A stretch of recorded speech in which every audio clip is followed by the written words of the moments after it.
Again, for now we are going to talk about the design criteria for this project.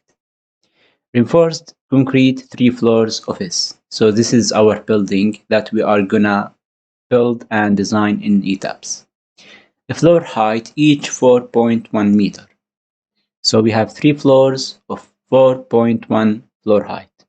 A concrete FC prime, which is the cylindrical test for a concrete with 28 days of curing, and steel grade 60. So this is the grade 60, which is KSI. So it is evaluated to if yielding 420 megapascal.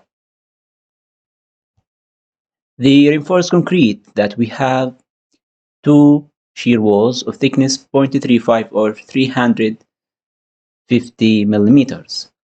Also, the slab system that we are gonna design is a two-way using a one system. This is the criteria that we gonna use a one system, such as solid, non-solid, like waffle, ribbed, voided, or flat plates, flat slab, and so on.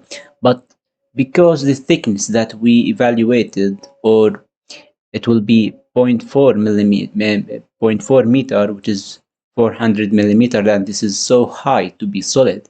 So our case is to be economical. So we are gonna use the waffle slab or rib slab, but waffle slab it is more effective than rib slab, because in rib slab you would like to load the block weights itself. Unlike the waffle slab, the mold will be very light. So this is what we are gonna do.